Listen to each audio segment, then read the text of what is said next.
After Jesus was crucified and still hung on the cross, something unusual happened. Most of his followers disappeared. The disciples were afraid. Crowds had turned hostile and Roman soldiers stood guard. But suddenly a quiet man stepped forward. His name was Joseph of Arimathea, and he was not an ordinary citizen. He was wealthy, influential, a respected member of the Jewish ruling council, the Sanhedrin. The Bible tells us something surprising about this man. He was a secret follower of Christ. This story is found in John chapter 19. Joseph believed in Jesus, but secretly, not publicly. He probably admired Jesus from a distance. He may have listened carefully when he taught in Jerusalem. Maybe he nodded internally while others criticized. But he could not speak of him openly. That would cost him everything: his reputation, his influence, and his position. So Joseph stayed quiet until the moment that silence was no longer possible.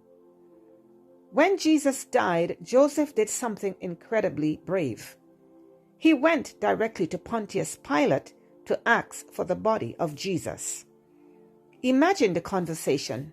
"Governor, I would like to claim the body of the man you just executed." Pilate may have been surprised, because most crucified criminals were left unburied. But Joseph requested permission to bury Jesus properly, and Pilate agreed. Suddenly, the secret disciple had become very public. Joseph had a brand new tomb carved out of a rock. It was likely intended for his own family, but instead he gave it to Jesus. With the help of Nicodemus, they wrapped Jesus' body with spices and linen and placed him in the tomb. Picture these two respected leaders doing the work normally done by servants, carrying the body and preparing the burial site and rolling the stone in place. At that moment, Joseph probably thought, well, that was the end of the teacher. There was no clear sign that he knew the resurrection was coming. As far as he knew, he was saying goodbye to Jesus forever. Think about this for a moment.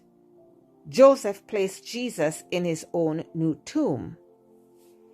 And imagine overhearing the discussion among his colleagues that the body of Jesus was nowhere to be found. He must have visited his tomb very early and in total disbelief upon finding it empty, tried to figure out what happened.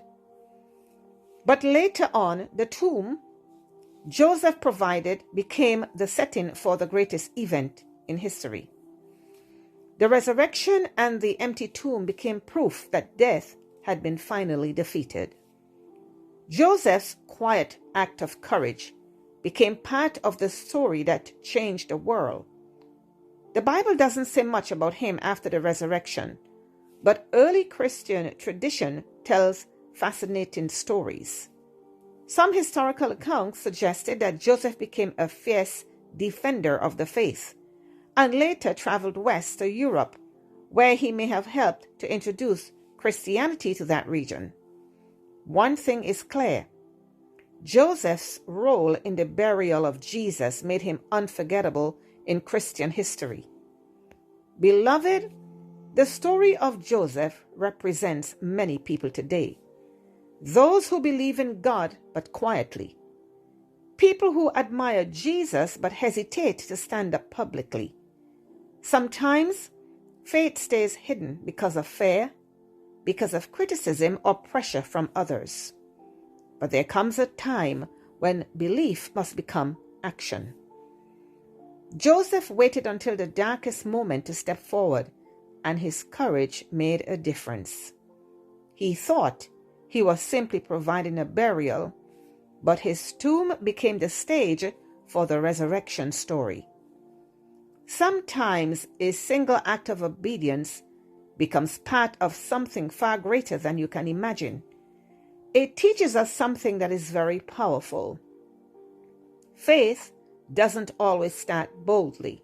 Sometimes it begins quietly, but when the right moment comes, courage replaces secrecy, because the world is changed not only by loud voices, but also by people who finally step forward and say, I too believe.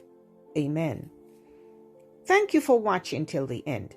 And if you enjoyed this podcast, please share and subscribe so you can continue to receive these weekly Bible stories. God bless you is my prayer.